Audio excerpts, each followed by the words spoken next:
When Ethan moved into his dream Brooklyn brownstone apartment, life finally felt stable. But every morning, no matter how carefully he locked it, his bedroom window was found unlocked. At first, it seemed like a small mystery until his camera captured the locks sliding open on their own at 2:47 a.m. What began as a nightly intrusion soon escalated into something far darker and far closer than he ever imagined. Hello everyone, welcome back. Tonight's story is a terrifying one that will make you double-check your windows before going to sleep. But before we begin, I want to know where are you watching this from and what time is it there right now? Drop it in the comments below. Alright, let's begin the story. The apartment on the third floor of a pre-war brownstone in Brooklyn was a classic New York City find. High ceilings, hardwood floors that groaned with every step, and large windows that looked out onto a quiet, tree-lined street. For Ethan, a young architect, it was a dream. He had moved there for the space and the light, a welcome change from the cramped studio he had occupied for years. He meticulously arranged his furniture, set up his drafting table by the window, and settled into a life of predictable, quiet solitude. The first strange occurrence was so subtle he almost missed it. He was a creature of habit, and his morning ritual never varied. He would wake up, get a cup of coffee, and then go to his bedroom window to look at the street below. One morning, as he opened the blinds, he noticed his window was unlocked. He distinctly remembered locking it the night before. He was a stickler for security, a habit ingrained from years of city living. He shook his head, thinking he must have been tired, and locked it again. It happened the next day, and the day after that. Every morning, without fail, the window would be unlocked. He started to take it more seriously. He would double-check the lock before getting into bed. He would even take a picture of it with his phone, the lock firmly in place, the brass bolt slid securely into the frame. In the morning, he would check the photo and then look at the window. The photo would show the window locked, the window would be unlocked. He couldn't explain it. He was a rational man, a man who believed in cause and effect. He considered every possibility. Was it a draft? A faulty lock? He took the lock apart, cleaned it, and reassembled it. It worked perfectly. He even installed a secondary lock, a simple latch at the top of the window frame. He would lock both of them, and in the morning, both would be unlocked. It was a maddening, impossible reality. The feeling of dread began to seep into his life. He was no longer just annoyed, he was terrified. Someone or something was in his room every night. He couldn't shake the image of a gaunt, shadowy figure standing by his bed watching him sleep. He had no proof, no other evidence of an intrusion. The apartment was pristine in the morning. Nothing moved, nothing missing, just the open window. He bought a motion-activated camera, a small, discreet one that he placed on his dresser, pointing directly at the window. He was so nervous that night he barely slept, waking up at every creak of the floorboards. In the morning, he checked the camera. The video showed him getting into bed, the room falling silent. He fast-forwarded through the footage, watching himself sleeping peacefully. Then, at 2:47 a.m., he saw it. The camera's red light flickered on, the window was in the frame, and he saw, with a gut-wrenching certainty, the lock on the top latch slowly, silently slide out of place. A moment later, the main lock followed, the brass bolt retracting with an almost imperceptible click. The window itself did not move. It was as if an invisible hand had reached out and unlocked it. He watched, his heart pounding as the video continued. Nothing else happened. The room was still. The camera's light turned off and the video ended a few seconds later.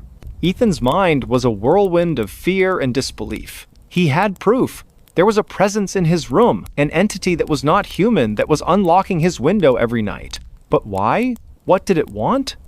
He looked at the video again, searching for any other sign, any other clue, but there was nothing. The room was a tableau of perfect silence and stillness. Just a window, unlocking itself. He couldn't stay in the apartment anymore. The feeling of being watched, of being vulnerable to an invisible intruder, was too much to bear. He called his landlord, told him he was breaking his lease, and began packing his belongings. He didn't tell his friends or family why. He didn't want to sound crazy. How could he explain that he was leaving his dream apartment because a ghost was unlocking his window? He found a new place, a modern high-rise in a different part of the city. The windows were new, made of reinforced glass, and the locks were mechanical marvels. He felt a sense of relief as he settled in, a feeling of security that he hadn't known in weeks. He meticulously checked every lock, every evening, before he went to bed. He was determined to leave the terror behind. The first week was peaceful. He slept soundly, his dreams free of shadows and fear. He started to believe it was over, that he had finally escaped whatever had haunted him. But then, one morning, he woke up and noticed something strange. A faint, almost imperceptible film of dust on his nightstand. He wiped it away, thinking nothing of it. The next morning, it was there again. And the morning after that, it was as if someone had run a single ghostly finger over the surface of the wood. Then, he found something in his bed. A small, black feather. It was impossibly thin, almost like a piece of ash, and it was nestled in his sheets, right by his pillow. He picked it up, his hand trembling. It didn't look like any feather he had ever seen. It was a cold, alien object. He was losing his mind. He was trying to find a rational explanation for irrational events. He was back in the same cycle of fear, the same cycle of disbelief. He went to the old apartment. The window was locked, just as he had left it. He looked up at his old room, at the large, beautiful window, a window that had become a source of profound terror. He wondered if his replacement had noticed the unlocked window in the morning. He decided to do more research. He went to the local historical society, a musty old building filled with the memories of the city. He looked through old records of his brownstone, tracing its history back to the 1800s. He found a story, a small, almost forgotten article from a local newspaper. A young boy, a child named Edward, had lived in the building in the late 1800s. The boy was an insomniac, a child who would stay up all night, sketching in his notebook, his mind filled with fantastic, impossible creatures. The boy had an obsession with the window. He would open it every night, regardless of the weather, and stare out into the darkness, claiming he was watching for something that was coming for him. The article ended abruptly, mentioning that the boy had died in his sleep, a sudden, unexplained illness. The last person to see him had said that he had insisted on his window being left unlocked, a plea that his parents had ignored. Leo felt a cold dread so complete it was a physical weight. The boy's room. It was his old bedroom. The boy had been looking for something, a creature from his drawings, and he had believed that leaving the window unlocked was his only hope. He had died, and the window was locked. But what if the thing he was waiting for had finally come for him? And what if, in death, he was still waiting, still trying to open the window to let it in? He went home, his mind a feverish blur of fear and understanding. He looked at his modern, secure windows. He had left the old apartment, but the memory, the terror, the presence had followed him. He didn't sleep that night. He sat in a chair, watching the sunrise, a cold, hard knot of fear in his stomach. The next morning, he went to his bedroom, his heart pounding in his chest. He looked at the window. It was closed. He looked at the lock. It was locked. He felt a profound sense of relief. But then he saw it. A single, small, black feather on the windowsill. The same cold, impossible feather he had found in his bed. It wasn't just his old apartment that was haunted. He was. The entity, the thing Edward had been waiting for, had found him. It wasn't coming in through the window. It was already in. He called a locksmith, a friend of his who specialized in antique locks. He had a strange request. He wanted him to install an old, complicated, beautiful lock on his modern window. He wanted a lock that would be a challenge, a lock that would require skill and care to open. His friend, curious, asked him why. Leo just said he had a fascination with old mechanisms. The lock was installed. It was a beautiful piece of craftsmanship, a brass lock with a complex series of tumblers and bolts. It was a statement, a challenge to the invisible intruder. He went to bed that night, a single black feather on his bedside table, a silent promise. He wasn't going to run anymore. He woke up with a start.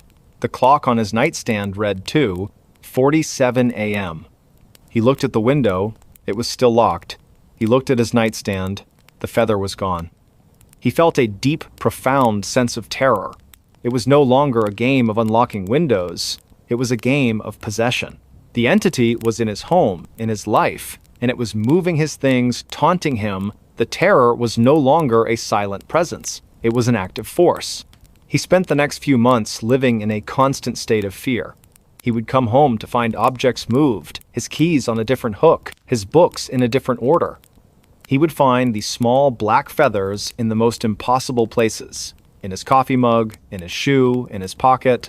The entity was toying with him, making him question his sanity. He would find notes on his computer, notes he didn't write, notes that said, "I'm here." He couldn't take it anymore. He had to confront it. He was a rational man, but he was at the end of his rope. He would do the impossible. He would leave his window unlocked. He would invite it in. He would face it. That night, he went to his bedroom window, his hands shaking, and he unlocked the intricate brass lock. He did the same to the old-fashioned latch on the top. He left the window open, just a crack, a silent invitation. He got into bed, a cold, hard lump of dread in his stomach. He didn't close his eyes. He waited. He waited for the cold, the shadow, the presence. He waited for the feather to appear. He waited for what felt like an eternity. Nothing happened.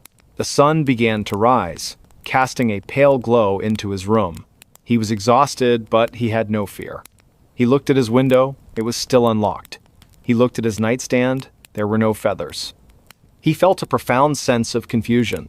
Had it all been a dream? Had he gone crazy? He got out of bed, a new question in his mind. Not why was his window unlocked, but why was it no longer unlocked? He walked over to the window, his mind racing. He looked out at the street below, at the people walking to work, at the world that was moving on without him. He looked at the window, and he saw a note. A small piece of paper, folded into a perfect square, was stuck to the glass. He opened the window and grabbed the note. It said, "It's too late. I'm already inside." He didn't run. He just stood there, the note in his hand, looking at his reflection in the glass. He saw a man who had lost his mind, a man who had invited a ghost into his home. He looked at his reflection, and he saw a single, small, black feather in his hair. He looked at the note in his hand, and he felt a single, slow knock on the back of his head. A knock that he knew was not the wind, not a neighbor, not the house settling. It was the last goodbye. It was the last time he would ever feel alone. The doorbell that only rang at 3:15 a.m. The house on Sycamore Street, in a quiet suburb of Denver, Colorado, was a perfect blend of modern comfort and classic charm. Its white picket fence, a meticulously manicured lawn, and a sleek gray exterior were a welcome sight for Julia, a successful software engineer. She had just bought the house, a single story with a sunroom that overlooked the mountains, and it was everything she had worked for. She was a woman who valued structure and logic, and the house, with its smart locks and automated lighting, felt like an extension of her own organized life. The first few weeks were idyllic. She spent her evenings in the sunroom, watching the sunset, her days filled with the quiet satisfaction of a life well earned. The house was calm, a haven of peace, until the night the doorbell rang. It was 3:15 a.m. Julia was a light sleeper, and the sound of the chime, a classic ding-dong that echoed through the silent house, sent a jolt of adrenaline through her. She sat up in bed, her heart pounding. Who would be at her door at this hour? She crept out of bed, her phone in her hand, and checked the security camera feed. Her porch was empty. No one. The motion sensor hadn't been triggered, and the camera log showed no activity. It was a phantom chime. She went to the front door, peered through the peephole, and saw only the dark, empty street. She went back to bed, her mind racing, a knot of unease tightening in her stomach. The next night, it happened again. 3:15 a.m. The same ding-dong. She sprang out of bed, checked the camera, and found nothing. This time, a cold dread replaced her initial surprise. This was not a fluke, it was a pattern. She started to dread the night, the clock ticking closer and closer to the appointed hour. She would sit up in bed, her eyes fixed on the digital display, waiting for the sound that was both impossible and terrifyingly real. She tried everything to stop it. She disabled the smart doorbell, unplugged the chime, and even went as far as to remove the button itself from the wall. The house was silent, dark, and empty. She went to bed, a profound sense of relief washing over her. She would finally get some rest. But at 3:15 a.m., the sound came again. It was faint this time, a ghostly echo of the chime, as if the sound itself had been imprinted on the house. It was not a physical sound. It was an auditory hallucination, a sound that was only for her. She began to spiral. The lack of sleep, combined with the psychological terror of the phantom chime, was taking its toll. Her work was suffering, her perfectly organized life was falling apart, and her friends started to notice her gaunt face and haunted eyes. She tried to tell them, but her words sounded crazy, even to her own ears. My doorbell keeps ringing, but there's no one there. They suggested she was stressed, that she was imagining it, but she knew she wasn't. The fear was too real. She tried to fight back with logic. She bought a new, more advanced security system. She installed infrared cameras and motion sensors all around the perimeter of her house. She even set up a camera inside the house, pointing at the front door, hoping to catch some glimpse of the impossible. She went to bed that night, a single, determined thought in her mind.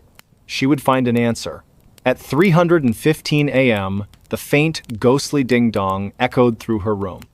She sprang out of bed, grabbed her tablet, and checked the security camera feed.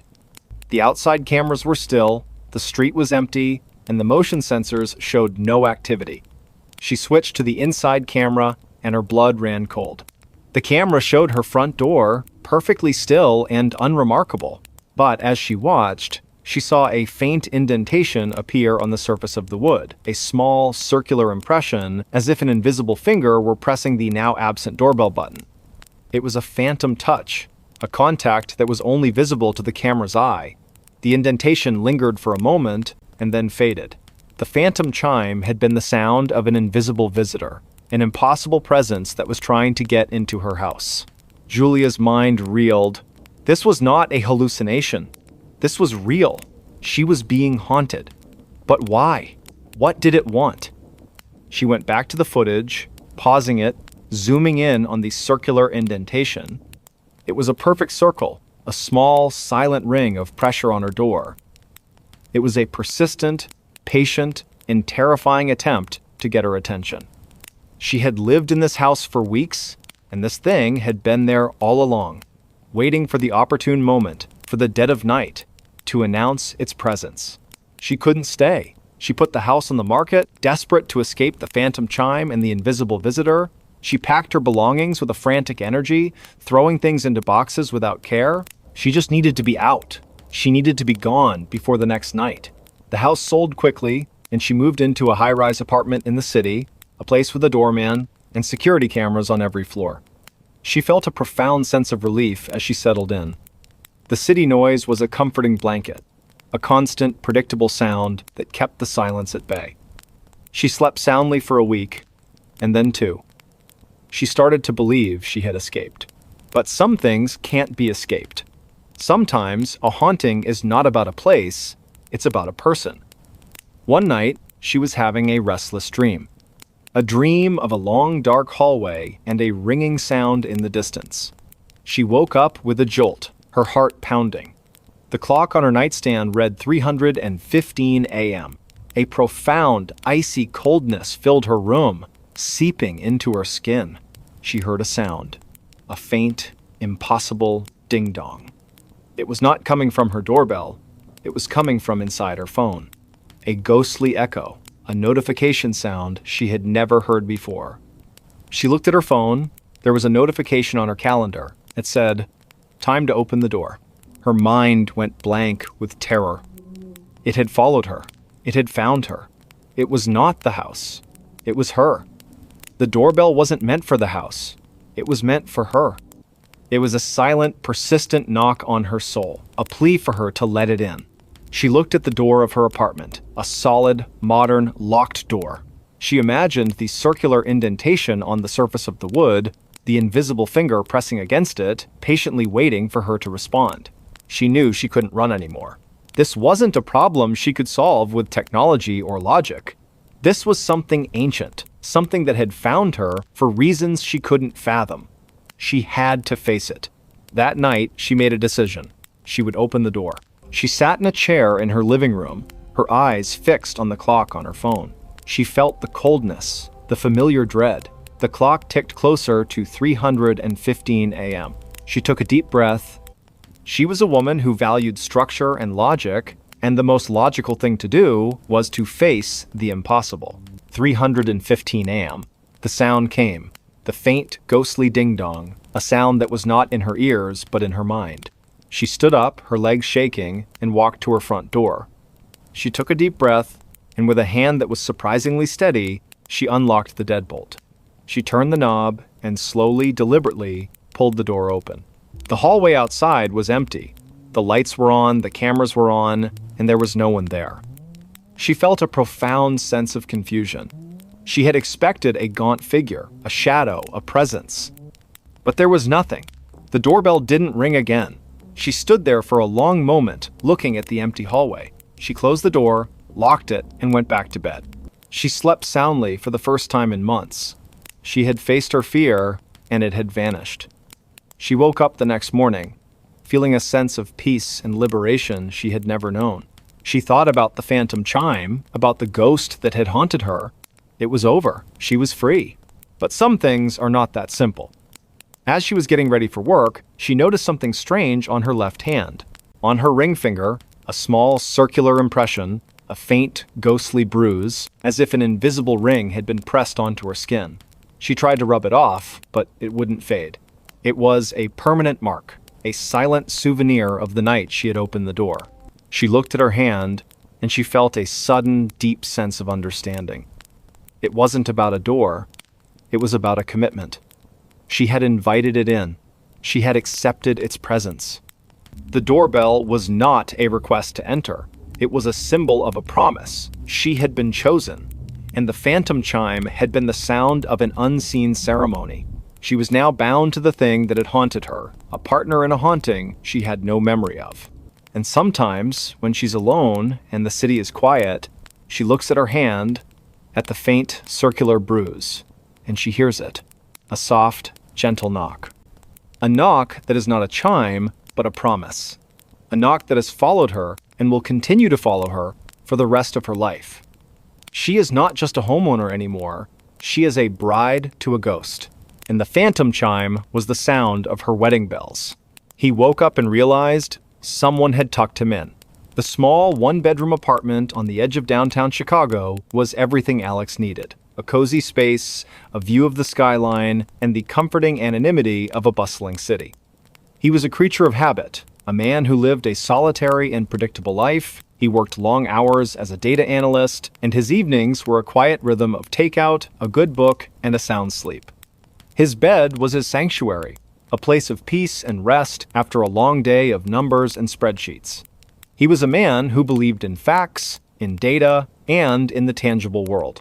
The first time it happened, he woke up with a start, a familiar cold chill running through him. He was covered in a way he wasn't before. His comforter, which he always just pulled up to his waist, was now tucked neatly under his chin, the sides folded firmly under the mattress. It was a perfect, deliberate tuck. He sat up, his heart pounding. The room was dark, the blinds were closed, and there was no one there. He told himself he had done it in his sleep, a weird, subconscious action. He was a single man. There was no other explanation. He was just tired. He pulled the covers off, untucked the corners, and went back to sleep. The next morning, it happened again. The comforter was tucked neatly under his chin, the sides firmly secured. This time, he was more than just confused. He was unsettled. He lived alone.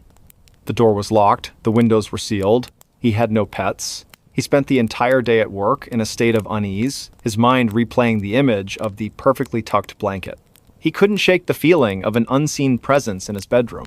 That night, he decided to do something about it. He bought a motion-activated camera, a small, discreet one, and placed it on his nightstand, pointing directly at his bed. He wanted proof. He wanted to see himself in the middle of the night, tucking himself in like a child. He went to bed, a cold, hard lump of dread in his stomach. He didn't sleep well. He woke up at every creak of the floorboards, every distant siren, convinced he would catch the culprit in the act. But he never saw anything. In the morning, he checked the camera footage. He fast-forwarded through the video, watching his sleeping form, the slow rise and fall of his chest. He watched for hours, his eyes glued to the screen. At 3:17 a.m., the camera's red light flickered on. He was sleeping soundly. The blanket was just over his waist, as he had left it. Then he saw it. A faint shadow, a fleeting ripple of air, seemed to pass over his bed. The comforter, without a single visible hand to guide it, slowly began to move. The sides folded under the mattress, a perfect tuck. The top of the comforter was pulled up, just to his chin. The motion was slow, deliberate, and silent. There was no one there. Just a shadow, a presence, a force that was tucking him in. Alex's breath hitched in his throat. He went back to the footage, watched it again and again, hoping it was a glitch, a trick of the light. But it wasn't. The motion was too fluid, too purposeful. It was an entity, a thing that was entering his room, not to scare him, not to harm him, but to perform a quiet domestic act. It was tucking him in. The terror of a monster was replaced by a more insidious, a more profound kind of fear. The fear of something that was a part of his life. A silent, unseen companion that watched him sleep and cared for him in its own chilling way. He couldn't stay in the apartment anymore. The feeling of being watched was too much to bear. He didn't tell his friends or family why he was moving. How could he explain that he was leaving his home because a ghost was tucking him in? He found a new place, a modern building with a doorman, a place where he was sure no one could get in. He meticulously checked every lock, every evening before he went to bed. He was determined to leave the terror behind. The first few nights were peaceful. He slept soundly, his dreams free of shadows and fear. He started to believe it was over, that he had finally escaped whatever had haunted him. But then, one morning, he woke up and noticed something strange. A faint, almost imperceptible circular impression on his pillow, as if a head had been rested there. He dismissed it. A crease in the pillowcase. The next morning, it was there again. And the morning after that, it was a silent message. A new kind of tuck. He began to research the history of his old apartment building. He went to the city archives, poring over old documents and newspaper clippings. He found a story, a small, almost forgotten article from a local newspaper in the 1920s. A woman named Clara had lived in his old apartment. She was an elderly seamstress who lived alone. She was known for her kindness and her love of her small, cozy home. The article mentioned that she had died in her sleep, a peaceful death. The last person to see her had said that she had a strange habit of tucking in her guests even when they were asleep. She believed it was a way of showing care, a quiet, gentle act of love. Alex felt a cold dread so complete it was a physical weight. Clara, the seamstress who had lived in his apartment, she hadn't left. She was still there, in the quiet, empty space, performing her small act of care. She wasn't a monster. She was a ghost who had chosen him, a lonely ghost who was just trying to be a good host. The thought was somehow more terrifying than any demon or ghoul. The ghost of a lonely seamstress who wanted to be his friend. He couldn't go back to the old apartment. He had left her. He had abandoned her. Her simple, kind act of tucking him in. He felt a profound sense of guilt. He had feared her, run from her, when all she had wanted was to care for him. He sat in his new, modern apartment, a city of millions around him, and felt more alone than ever before. He thought of Clara, of the lonely ghost in the old apartment, still waiting, still watching. He decided to go back. He had to. He had to apologize. He had to let her know he wasn't afraid. He went to the old building, a key in his pocket that he had never returned. He went up the 3 flights of stairs, his heart pounding in his chest. He unlocked the door to his old apartment, and he walked in. The apartment was empty, cold, and quiet. He went to his old bedroom, the place where the tucking had happened. The room was just as he had left it, the bed stripped bare. He went to his old nightstand, the place where he had put the camera. He sat on the floor, his back against the wall, and he spoke. "I'm sorry, Clara," he whispered into the empty room. "I'm so sorry. I didn't understand." The air grew heavy. The scent of lavender, faint and old, filled the room. He felt a sudden, profound sense of peace. The cold was gone. The fear was gone. He felt a gentle, loving presence. He didn't know if she was there, but he knew she had heard him. He had finally given her the acknowledgement she had so desperately sought. He had apologized. He left the apartment, closing the door behind him, and he didn't look back. He felt a sense of closure, of peace. He had done the right thing. He had faced his fear, and he had found a kind of forgiveness. He was a man who had been haunted, and now he was a man who was free. He went back to his new apartment, to his new life, and for the first time in a very long time, he slept soundly. He was no longer afraid of the dark or of the quiet. He was no longer afraid of being alone. He had faced his greatest fear, and he had found a kind of love in it. But some things are not that simple. The next morning, he woke up with a start. The comforter was tucked neatly under his chin, the sides folded firmly under the mattress. It was a perfect, deliberate tuck. He sat up, his heart pounding. The room was dark, the blinds were closed, and there was no one there. He looked at the comforter, at the perfect, impossible tuck. The ghost of Clara had followed him. She hadn't wanted to be left behind. She was still with him, in his new apartment, in his new life, a silent, unseen companion. The fear returned, a familiar, cold dread. He had apologized. He had tried to be a good man. But he had been a man who had been chosen, and a ghost who has chosen you will never let you go. The quiet, gentle terror of the tucking would be a part of his life forever. The tucking was a daily occurrence now. It became part of his routine. He would go to bed, leave his covers untucked, and in the morning they would be perfectly folded. It was a constant, unsettling reminder of his unseen companion. He no longer felt fear, but a weary acceptance. It was a part of his life, a strange, impossible roommate. He would find other small signs of her presence, the faint scent of lavender when he walked into his bedroom, a single loose thread on his pillowcase, as if she were a seamstress still at work. He tried to live a normal life, but the secret of his nocturnal visitor was a heavy weight on his soul. He started to talk to her. He would lie in bed in the dark and whisper into the silence. He would tell her about his day, about his work, about the new coffee shop he had found. It was a strange, one-sided conversation, but he felt a sense of connection, a strange companionship with the ghost of a lonely seamstress. He wasn't just a man who was haunted. He was a man who was no longer alone. But the companionship was not without its own brand of terror. Sometimes he would wake up, and the blankets would not be tucked. Instead, they would be pulled down to his feet, and he would feel a cold, icy presence on his chest. It was a new kind of tuck, a new kind of terror. It was a warning, a reminder that she was not just a kind old woman, she was a ghost. And ghosts are not always kind. One morning, he woke up, and he was not just tucked in. He was wrapped tightly in the blanket, his arms and legs bound to his body. He struggled to get free, his heart pounding with a primal, suffocating fear. He heard a soft whisper, a voice that was not in his ears, but in his mind. "Stay a while. I'm lonely."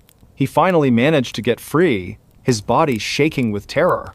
The blankets were perfectly wrapped, a tight, impossible cocoon. He looked at his reflection in the mirror, and he saw a man who was no longer just a tenant. He was a possession. Clara was not just a companion, she was a captor. He fled the apartment, ran out into the city streets, a man who had lost his mind. He found a friend, a man who had always been a skeptic, and he told him everything. The ghost, the tucking, the whispers. His friend listened, his face a mask of concern. He tried to be supportive, but the look in his eyes told a different story. He believed that his friend had gone crazy.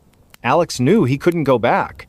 He couldn't go back to the apartment, to the woman who was trying to love him to death. He lived on the streets for a week, sleeping in parks and bus stations, a man with no home, no peace, no sanity. He was a fugitive from a ghost. One night, he was huddled in an alley, the cold Chicago wind biting at his skin.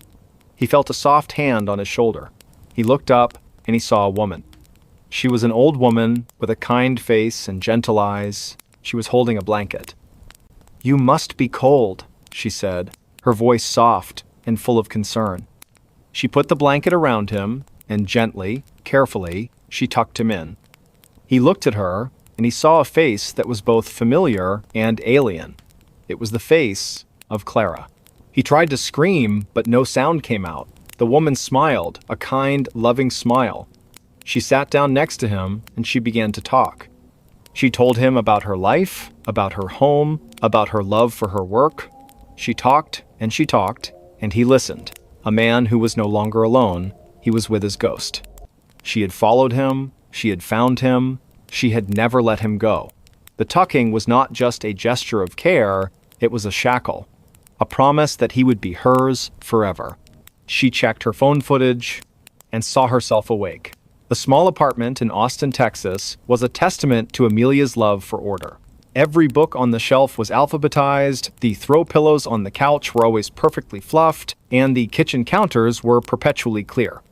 Her life was a carefully curated sequence of events, a calm and predictable rhythm. She was a freelance graphic designer, and her days were spent in the quiet company of her monitor, a cup of green tea, and her dog, a sleepy beagle named Barnaby. Her nights were a different story. For the past few weeks, sleep had become her enemy. She would wake up in the middle of the night, a profound and unsettling chill running through her, with no memory of what had disturbed her. The first few times, she dismissed it. A bad dream, a strange noise from a neighbor, the natural restlessness of a person under a bit of stress, but it started to happen every night. Always around 3:00 a.m. She would sit up in bed, wide awake, her heart pounding, her mind a blank slate.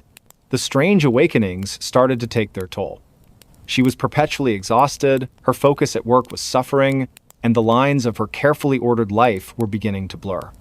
Her friends joked that she needed a sleep mask and some lavender oil. Her doctor suggested a change in diet and more exercise. Nothing worked. The sense of profound unease persisted, a cold, sharp dread that would hit her the moment her eyes opened in the pre-dawn darkness. One morning, she woke up with an idea. It was born of desperation and a need for proof. She would record herself sleeping. It was a simple solution. She would set up her phone on a small tripod at the foot of her bed, start the video recording, and in the morning, she would have her answers. Maybe she snored. Maybe she thrashed around in her sleep. Maybe a neighbor's loud music was the culprit. Anything was better than the quiet, terrifying unknown.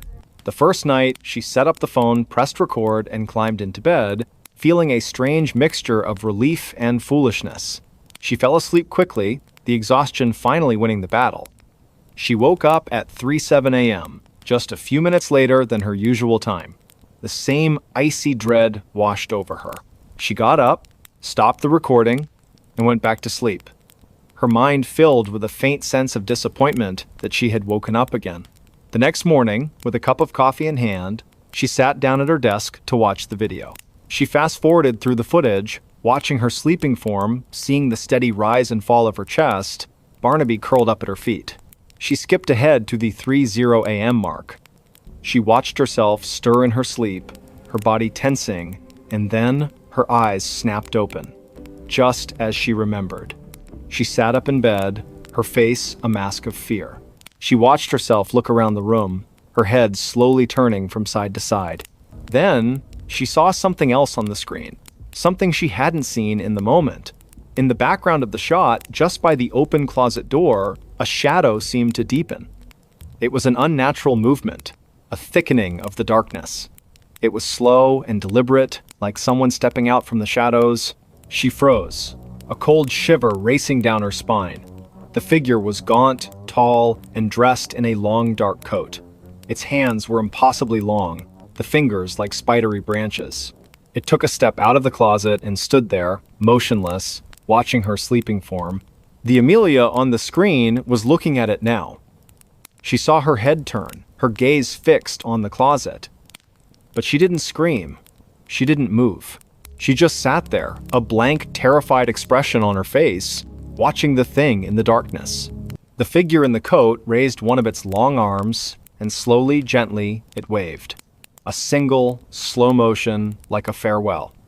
Then it simply faded into the darkness, the space where it had been returning to normal. Just as the figure vanished, the Amelia on the screen shuddered, and her eyes, now filled with tears, looked down at her lap. A few seconds later, she reached for her phone, and the video ended. Amelia's mind was reeling. This was not a nightmare. This was real. She was not waking up on her own. Something was waking her up. Something that was waiting in her closet, watching her. She didn't know what it was. She didn't want to. She went back to the footage, pausing it, zooming in. The image was grainy, but the features were undeniable. The gaunt face, the impossibly long limbs, the dark coat. It was a thing of nightmares, come to life in her quiet, orderly apartment. She tried to rationalize it. A glitch in the camera? A trick of the light? But the movement was too fluid, too purposeful. It waved at her. She watched the motion again and again, her stomach churning with nausea and dread. She called a friend, but her words sounded crazy, even to her own ears. "I saw a monster on my phone," she said, her voice cracking. Her friend tried to be supportive, but she could hear the confusion and concern in her tone. She spent the next few days in a fog of fear. She couldn't sleep, she couldn't work. The fear was a constant, heavy presence. She went to the police. They listened patiently, their faces a mix of politeness and skepticism. They suggested she see a counselor. They told her there were no signs of a break-in, no evidence of anything amiss. She was on her own. She decided to try the video again. She knew it was a terrible idea, but the need for answers was a powerful and dangerous force. She was a woman who needed to understand, to organize, to label. The unknown was her greatest fear. She set up the phone again, her hands shaking, and got into bed, leaving a small lamp on this time. She couldn't bear to be in total darkness. She fell into a fitful sleep, her dreams a chaotic jumble of shadowy figures and long, spidery hands. She woke up, as always, at 3:00 a.m. Her eyes opened, and she felt the now familiar chill. She looked at the closet door. It was closed.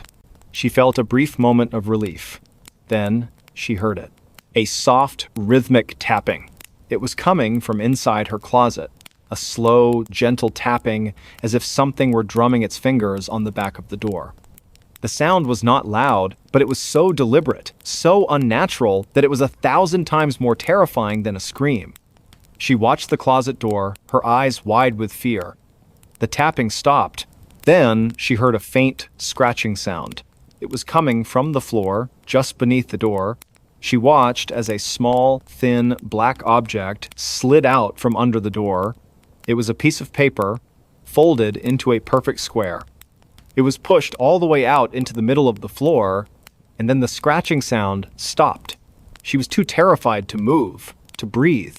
She waited until the first light of dawn broke through her window.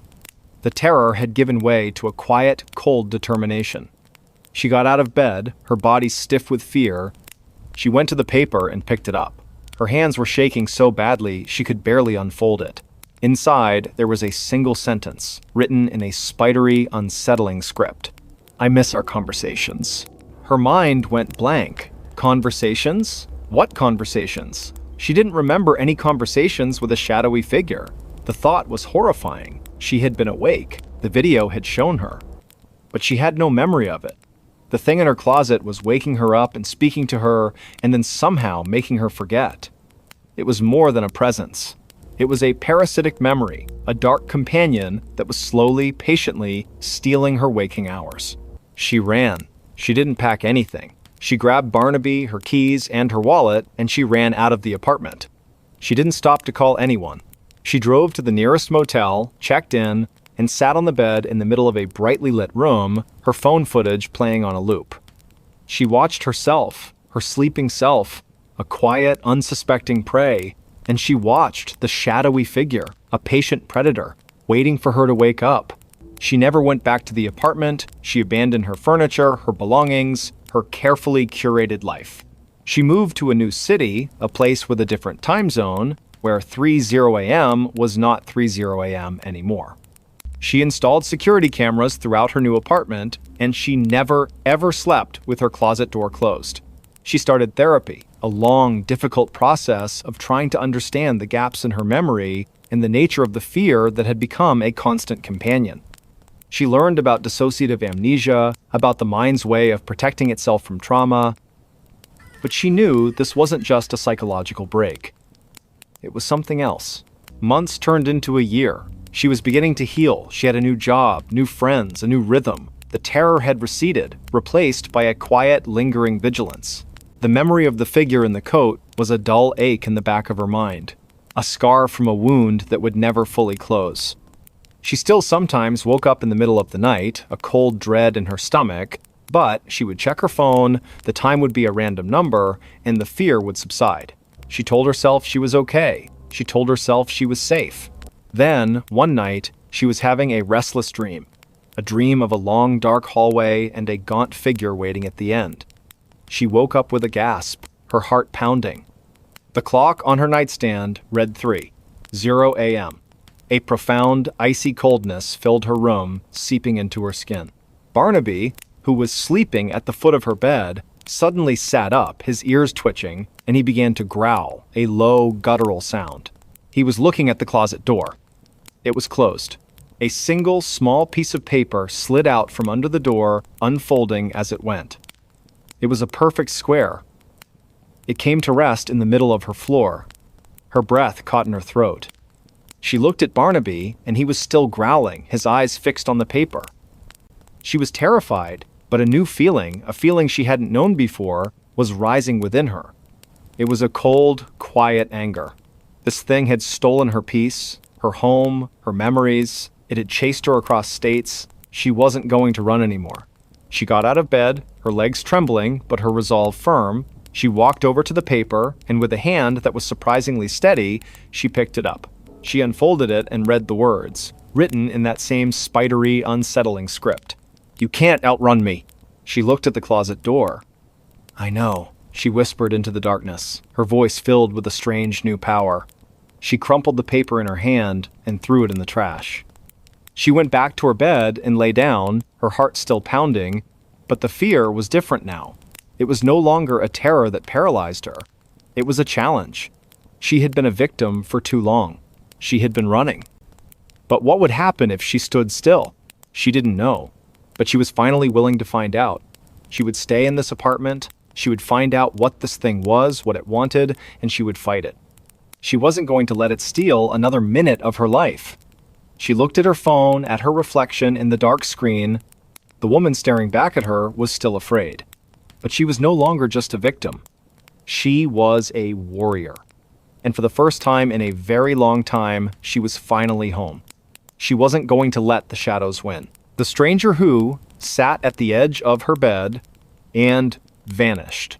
The old farmhouse, set deep in the rolling hills of rural Ohio, was everything Eleanor had ever wanted. A wraparound porch for drinking coffee at sunrise, a stone fireplace that crackled with warmth on cold nights, and a sky so dark with no city lights that the stars looked like a spilled handful of diamonds. She had moved there to escape the relentless noise of her life, to find a stillness she hadn't known since childhood. For a year, the house was her sanctuary. Its creaks and groans were the comfortable sounds of a living, breathing structure. The silence was a blanket she could wrap herself in. Then, the quiet changed. It was subtle at first. A feeling of being watched when she was alone in the kitchen. A cold draft in the hallway, even with every window sealed tight. She brushed it off as an overactive imagination, a side effect of living so far from civilization. She told herself it was just the isolation settling in. But then, one night, she woke up with a start. The digital clock on her nightstand glowed 3:17 a.m. Her breath caught in her throat. She wasn't alone. Sitting at the very edge of her bed, his back to her, was a figure. A man. His posture was slumped, his shoulders bowed, as if the weight of the world was resting on them. He was dressed in what looked like an old, dark suit, frayed at the cuffs, and he was completely still. Eleanor was frozen, a statue of pure terror. She couldn't scream, couldn't move. Her mind raced, grappling with the impossible reality. How did he get in? The doors were locked. The windows were secured. She didn't own a dog, so there was no alarm to be triggered. He was just there. She squeezed her eyes shut and then opened them again. He was still there. The silence in the room was absolute, a vacuum where sound should be. She could hear the frantic beat of her own heart, a hummingbird trapped in her chest. She watched the figure, her eyes trying to make out his features, but he was just a silhouette against the faint moonlight filtering through the blinds. She could feel his presence, a cold, heavy weight in the air. He wasn't breathing, not in a way a living person would. There was no rise and fall of his shoulders, just a desolate, unmoving stillness. After what felt like an eternity, he began to move. Slowly, deliberately, he lifted one hand and rested it on the bed, just beside his leg. The fabric of the comforter didn't shift, but she felt a sudden, profound coldness radiating from the spot. It was like touching frozen steel. Then, just as slowly, he began to turn his head. Eleanor's breath hitched. She could see the profile of his face now. It was thin, gaunt, with an unnerving hollow where his eyes should have been. The other side of his face was lost in shadow. He was turning, slowly, agonizingly, to look at her. She felt an overwhelming dread, a primal fear that had nothing to do with a home invader and everything to do with something ancient and wrong. She knew, with a terrifying certainty, that this was not a person. He was facing her now. She could not see his eyes in the gloom, but she felt them. 2 pinpricks of icy malice piercing through the darkness. A shiver of pure dread ran from the top of her head down to her toes. Then she saw his mouth. A long, thin line that curled up into a slow, deliberate, grotesque smile. The smile was not one of mirth or greeting. It was the smile of a predator, of a thing that had found its prey. And just as she felt the scream tear its way up her throat, the figure vanished. Not faded, not dissolved into mist, he simply ceased to be. One moment he was there, a solid form on the edge of her bed, and the next the space was empty. The cold spot on the comforter was gone. The heavy, oppressive feeling in the room lifted, replaced by the familiar, comforting quiet of her farmhouse. But the quiet was no longer a blanket. It was a shroud. She didn't sleep again that night, or the night after. The image of that gaunt face, that predatory smile, was seared into her mind. She tried to tell herself it was a waking dream, a hallucination brought on by stress, but the memory was too vivid, too real. She bought a new alarm system, installed motion-activated lights, and even got a large dog from the local shelter. She did everything she could to feel safe, but the feeling never returned. The man came back. Not every night, but randomly, sporadically. Sometimes a week would pass, and she would begin to think it was over. Then she'd wake up, a sudden, cold dread in her stomach, and see him again. Always at the same time, 3:17 a.m., always sitting at the edge of her bed, his back to her. He never spoke, never moved, except for that slow, terrifying turn. She stopped trying to scream. She just watched, paralyzed by fear, as he turned his head and gave her that awful, empty smile. She became a prisoner in her own home. She would stay up until 4:00 a.m. every night, drinking endless cups of coffee, trying to outlast the visitation. She would fall asleep in the armchair in the living room, with the lights on and the TV playing, but she would always wake up in her bed with a cold chill and the gnawing certainty that he had been there, that he had watched her, and then, at 3:17 a.m., had appeared to sit with her.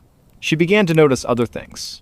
Objects moved in her house, the books on her shelf would be out of order, a favorite teacup would be in the wrong cupboard. Her dog, a large and boisterous golden retriever, would often whimper and refuse to enter her bedroom after midnight. He would stand at the doorway, hackles raised, and growl at something Eleanor couldn't see. He saw him. She knew it. He saw the stranger. Desperate, she started researching the history of the house. She went to the local historical society, poring over brittle, yellowed documents. She found a story about the family who had built the house in the 1880s. The family, the Andersons, had a young son named Elias, who was an artist. He was known for his beautiful, unsettling portraits, particularly of a gaunt, shadowy figure he called the Watcher. He claimed the figure sat with him every night, watching him paint.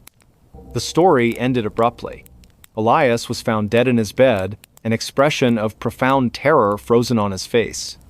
The official cause of death was an unknown fever, but the town whispers suggested something else.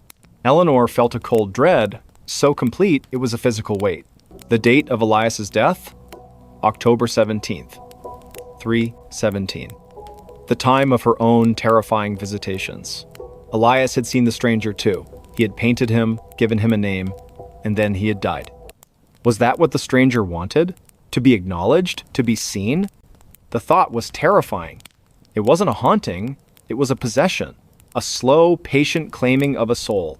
She couldn't stay in the house, not anymore. She put it up for sale, listed it with a local agent who didn't ask too many questions. She packed her things with a desperate, feverish speed. As she placed the last box in the back of her car, she felt a profound wave of sadness. She loved this house. It had been her sanctuary, and now it was a cage. She couldn't shake the feeling that she was abandoning Elias, leaving him with his tormentor. She decided to do one last thing before she left. She went back inside, into her bedroom. She looked at the empty space at the edge of her bed, where the stranger sat. "I'm not like Elias," she whispered into the empty room, her voice trembling. "I'm not an artist. I can't paint you. I can't keep you here." She went to her desk and found a piece of paper and a pen. She didn't know why, she just felt compelled to. She wrote the numbers 3, 17 in large, clear script. And below it, she wrote, "I see you." She left the paper on the bedside table and walked out of the room, closing the door behind her. She didn't look back. She got in her car and drove away, the headlights illuminating the winding country road as she left the dark, silent house behind. She moved to a small apartment in a bustling town, a place full of noise and people and light. She felt a profound sense of relief. For a while, she slept soundly, the sounds of traffic and neighbors a comforting lullaby, but every night at 3:17 a.m., she would wake up, not to a presence, not to a cold spot, but to a feeling of profound loss and loneliness. She would sit up, her heart aching with an emptiness she couldn't explain. One night, she dreamt of the farmhouse. She was in her bedroom, and she saw the stranger sitting on her bed, his back to her. But this time, he wasn't alone. Another figure was sitting beside him, a young boy, dressed in an old-fashioned suit. He was sketching in a notebook, a gentle smile on his face. He looked at her and then back at his drawing. The stranger turned his head and looked at her. He didn't smile, his grotesque smile. He just stared at her with that hollow place where his eyes should have been. And then, slowly, he nodded. A single, clear gesture. He had found someone else, a companion, and he had let her go. She never saw the stranger again. The cold feeling at 3:17 a.m. faded over time, replaced by a quiet sense of closure.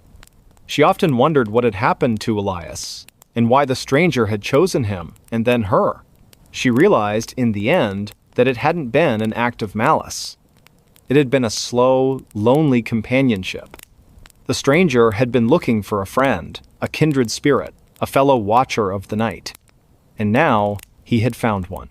She lived the rest of her life in the city, far from the quiet of the Ohio hills. But sometimes, when she was alone and the world was asleep, she would think about the farmhouse and the two figures who sat there in the dark, watching. She would think of the stranger who had come to her in the night, and of the peace she had given him with her simple words, and she would feel a sense of quiet gratitude. She was no longer a stranger to the dark. She was a survivor of it. Every night, something stopped right outside his door at 1:47 a.m. The old house on Hemlock Lane had always felt like a different world, a relic of a time long past, nestled deep within the suburbs of Salem, Massachusetts. It was a place where history wasn't just in the books, but echoed in the floorboards and whispered in the wind that rustled through the ancient oak trees in the yard. For Liam, moving into this house had been a dream.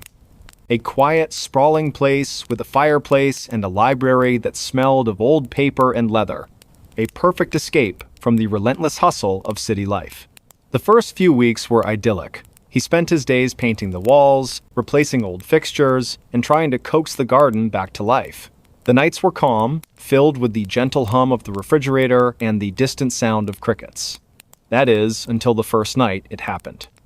He was in his study, lost in a book, when a shiver ran down his spine. He glanced at the clock on his laptop. 1:46 a.m. A sudden, unexplained stillness fell over the house.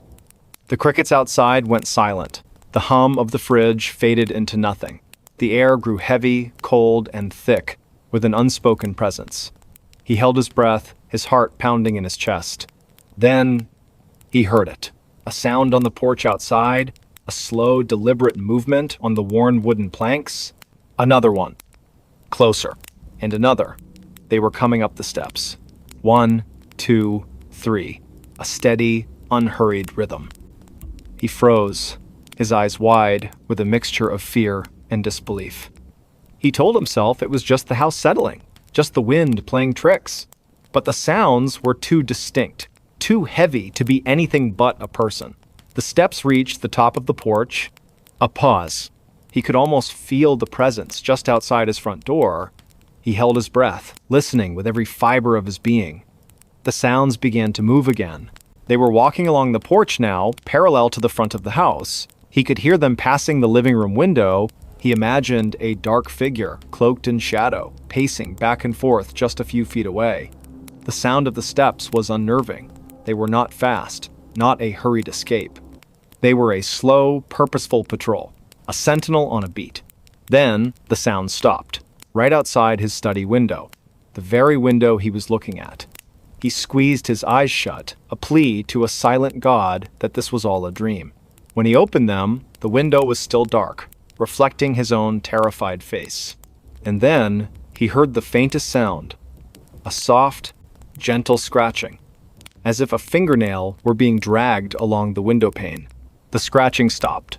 The silence that followed was even more terrifying than the sound. He didn't move for what felt like an eternity. He simply sat, rigid with fear, until the sun began to peek over the horizon, casting a faint light into his room.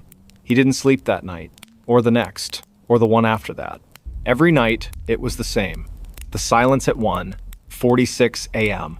The slow, deliberate sounds starting on the porch, the walk along the side of the house, the stop right outside his door, and the gentle, unnerving scratch. He began to anticipate it, his body tensing as the clock crept closer to the dreaded time. He started leaving the lights on, not just in his room, but throughout the entire house. He put a chair in front of the door, a flimsy, pathetic defense against something that felt more like a ghost than a person. He tried to reason it away. A prank? A local legend he hadn't heard about? He asked the neighbors. Old Mrs. Albright, who had lived on Hemlock Lane her entire life, just gave him a knowing, sad look. Some houses, they have memories, she'd said. And some memories, they never fade. The local police just laughed it off as a case of an overactive imagination. It's an old house, son. It's gonna make noises. But it wasn't just noise. He started to feel a presence, even when the sounds weren't there. A cold spot in the hallway, the faint scent of something like old earth and rain, the feeling of being watched from the dark corners of the rooms. He was losing his grip on reality. His friends from the city came to visit, and he was so on edge, he'd jump at every creak of the floorboards. They told him he needed a vacation, that he was stressed out. They didn't hear what he heard. They didn't feel the chill in the air when the clock neared 1:47 a.m. He became a prisoner in his own home. He'd spend his days trying to exhaust himself, hoping he would fall into a deep, dreamless sleep and not hear the approaching sounds. He'd run for miles, work in the garden until his hands were raw, and paint until his shoulders ached. But exhaustion was no match for dread. At 1:45 a.m., he'd find himself sitting on the floor, his back against the door, his breath coming in ragged gasps. He would close his eyes, clamp his hands over his ears, and wait for the silent approach. And wait for the pause. The dreadful, heavy pause. He started doing his own research. He went to the local library, poring over old microfiches and town records. He learned about the history of the house, about the families who had lived there. And then he found it. A small, almost forgotten article from a local newspaper dated back to the 1920s. A boy, a 10-year-old named Thomas, had vanished from the house. He'd gone to bed one night, and in the morning, his room was empty. No signs of a struggle, no forced entry, just gone. The article mentioned that the last person to see him was his older sister, who claimed she had heard his footsteps pacing back and forth on the porch outside his window late that night, just before he disappeared. She said they stopped, and then there was a faint scratch on the window, and then silence. The article ended with the case being unsolved, a local tragedy that had faded into the annals of forgotten history. Liam felt a cold dread settle in his stomach, a chill that had nothing to do with the temperature, the boy's room. But it was his study now. the very room where he first heard the sounds. He thought of Thomas, a young boy, pacing outside his window at night, perhaps looking for a way in or a way out. He couldn't stay anymore.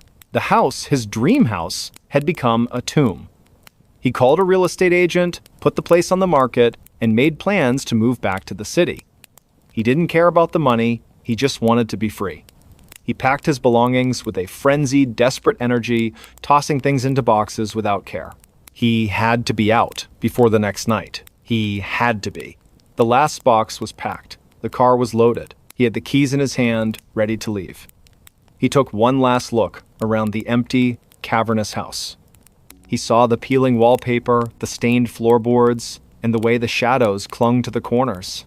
He felt a sudden wave of pity for Thomas, for the little boy who had been trapped here for so long. He felt a pang of guilt. Was he just going to leave Thomas here to wait for the next person? The thought was unsettling. He went to the study, the room that was the epicenter of his terror. He stood in the middle of the room, looking out the window, his reflection staring back at him. "I'm sorry, Thomas," he whispered into the silent room. "I'm so sorry." As he stood there, a sudden, cold breeze swept through the house, even though all the windows were shut. The scent of old earth and rain was stronger now. The grandfather clock in the hall began to chime, its ancient bell echoing through the empty space. 1. A pause. 2. Pause. 3. The chimes were impossibly slow. He didn't need to look at his watch to know the time. The final chime rang out. 1:46 a.m. He heard the first sound. He felt a sudden, inexplicable urge to do something, anything, besides run. He felt a profound sadness for the little boy, a need to help. He walked to the window, his hand trembling, and gently rapped on the glass. Rap. He waited. The sounds outside stopped. The silence returned, a heavy, expectant quiet. He held his breath. Then he heard it, the sound of a single, slow movement. On the porch, just outside the front door. Another one. The sounds were not pacing anymore. They were receding, getting softer and softer, down the porch steps, back toward the yard. The sound was fading. The sound was gone. He waited in the silence, a new kind of silence, a different kind of quiet. He went to the front door, his hands still trembling, and looked out. The yard was still, the trees unmoving. He looked out at the street, empty. The moon cast a pale glow on the old house. For the first time in months, he felt no fear. He felt a peace. He returned to his car, got in, and drove away from Hemlock Lane, not once looking in the rearview mirror. He was free. He didn't know what had happened, what his small act of acknowledgement had done. He just knew that he had left a quiet house behind him. A house that, perhaps, had finally found its peace as well. Years later, he still lived in the city, but he never forgot the old house and the sounds that had haunted him. He often wondered about Thomas and about what he had finally found out there in the quiet night. He wondered if he was finally home, and sometimes on quiet, dark nights, when the rain pattered against his window, he'd find himself looking at the clock, and when it was 1:47 a.m., he'd listen, and he would hear nothing at all. He woke up and realized someone had tucked him in. The small, one-bedroom apartment on the edge of downtown Chicago was everything Alex needed. A cozy space, a view of the skyline, and the comforting anonymity of a bustling city. He was a creature of habit, a man who lived a solitary and predictable life. He worked long hours as a data analyst, and his evenings were a quiet rhythm of takeout, a good book, and a sound sleep.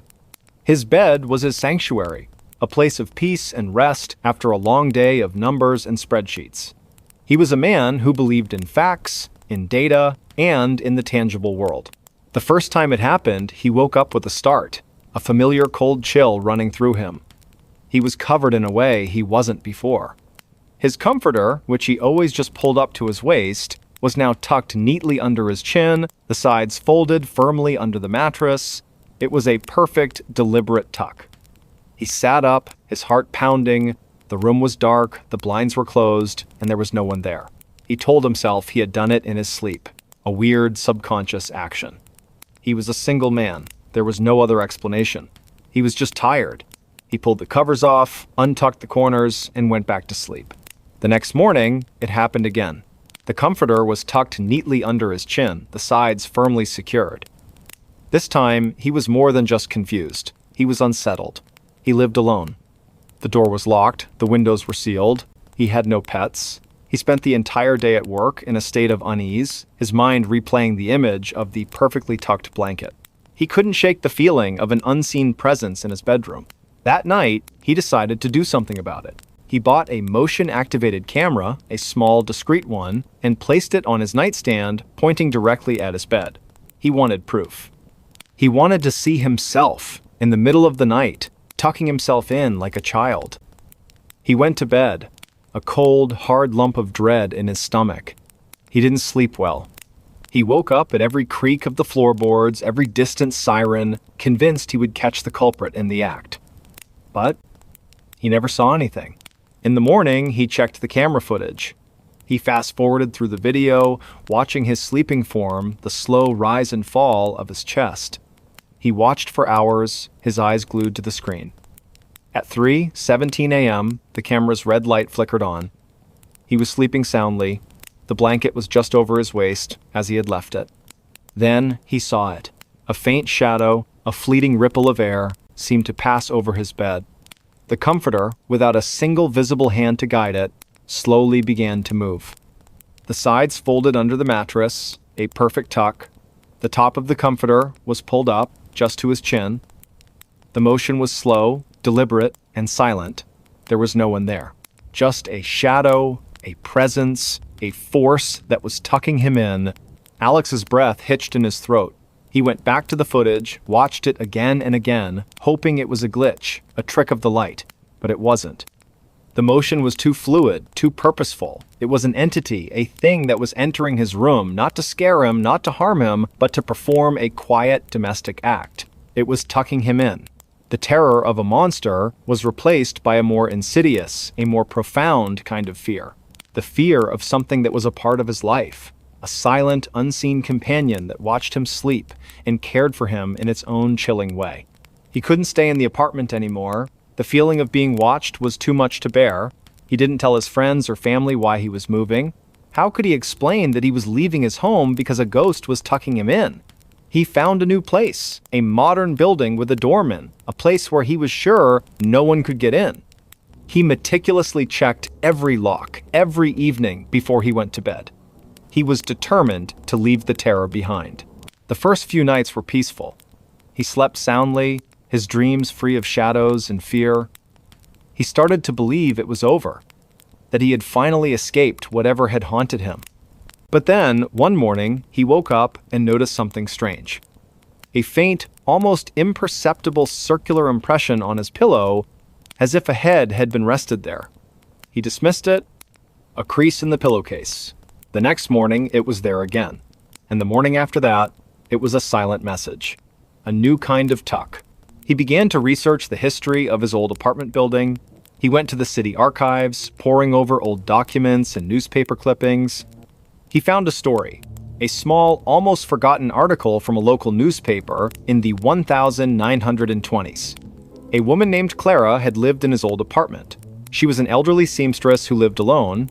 She was known for her kindness and her love of her small, cozy home. The article mentioned that she had died in her sleep, a peaceful death. The last person to see her had said that she had a strange habit of tucking in her guests even when they were asleep. She believed it was a way of showing care, a quiet, gentle act of love. Alex felt a cold dread so complete it was a physical weight. Clara, the seamstress who had lived in his apartment, she hadn't left. She was still there, in the quiet, empty space, performing her small act of care. She wasn't a monster. She was a ghost who had chosen him, a lonely ghost who was just trying to be a good host. The thought was somehow more terrifying than any demon or ghoul. The ghost of a lonely seamstress who wanted to be his friend. He couldn't go back to the old apartment. He had left her. He had abandoned her. Her simple, kind act of tucking him in. He felt a profound sense of guilt. He had feared her, run from her, when all she had wanted was to care for him. He sat in his new, modern apartment, a city of millions around him, and felt more alone than ever before. He thought of Clara, of the lonely ghost in the old apartment. still waiting, still watching. He decided to go back. He had to. He had to apologize. He had to let her know he wasn't afraid. He went to the old building, a key in his pocket that he had never returned. He went up the 3 flights of stairs, his heart pounding in his chest. He unlocked the door to his old apartment, and he walked in. The apartment was empty, cold, and quiet. He went to his old bedroom, the place where the tucking had happened. The room was just as he had left it, the bed stripped bare. He went to his old nightstand, the place where he had put the camera. He sat on the floor, his back against the wall, and he spoke. "I'm sorry, Clara," he whispered into the empty room. "I'm so sorry. I didn't understand." The air grew heavy. The scent of lavender, faint and old, filled the room. He felt a sudden, profound sense of peace. The cold was gone. The fear was gone. He felt a gentle, loving presence. He didn't know if she was there, but he knew she had heard him. He had finally given her the acknowledgement she had so desperately sought. He had apologized. He left the apartment, closing the door behind him, and he didn't look back. He felt a sense of closure, of peace. He had done the right thing. He had faced his fear, and he had found a kind of forgiveness. He was a man who had been haunted, and now he was a man who was free. He went back to his new apartment, to his new life, and for the first time in a very long time, he slept soundly. He was no longer afraid of the dark or of the quiet. He was no longer afraid of being alone. He had faced his greatest fear, and he had found a kind of love in it. But some things are not that simple. The next morning, he woke up with a start. The comforter was tucked neatly under his chin, the sides folded firmly under the mattress. It was a perfect, deliberate tuck. He sat up, his heart pounding. The room was dark, the blinds were closed, and there was no one there. He looked at the comforter, at the perfect, impossible tuck. The ghost of Clara had followed him. She hadn't wanted to be left behind. She was still with him, in his new apartment, in his new life, a silent, unseen companion. The fear returned, a familiar, cold dread. He had apologized. He had tried to be a good man. But he had been a man who had been chosen, and a ghost who has chosen you will never let you go. The quiet, gentle terror of the tucking would be a part of his life forever. The tucking was a daily occurrence now. It became part of his routine. He would go to bed, leave his covers untucked, and in the morning they would be perfectly folded. It was a constant, unsettling reminder of his unseen companion. He no longer felt fear, but a weary acceptance. It was a part of his life, a strange, impossible roommate. He would find other small signs of her presence. The faint scent of lavender when he walked into his bedroom, a single loose thread on his pillowcase, as if she were a seamstress still at work. He tried to live a normal life, but the secret of his nocturnal visitor was a heavy weight on his soul. He started to talk to her. He would lie in bed in the dark and whisper into the silence. He would tell her about his day, about his work, about the new coffee shop he had found. It was a strange, one-sided conversation, but he felt a sense of connection, a strange companionship with the ghost of a lonely seamstress. He wasn't just a man who was haunted. He was a man who was no longer alone. But the companionship was not without its own brand of terror. Sometimes he would wake up, and the blankets would not be tucked. Instead, they would be pulled down to his feet, and he would feel a cold, icy presence on his chest. It was a new kind of tuck, a new kind of terror. It was a warning, a reminder that she was not just a kind old woman, she was a ghost. And ghosts are not always kind. One morning, he woke up, and he was not just tucked in. He was wrapped tightly in the blanket, his arms and legs bound to his body. He struggled to get free, his heart pounding with a primal, suffocating fear. He heard a soft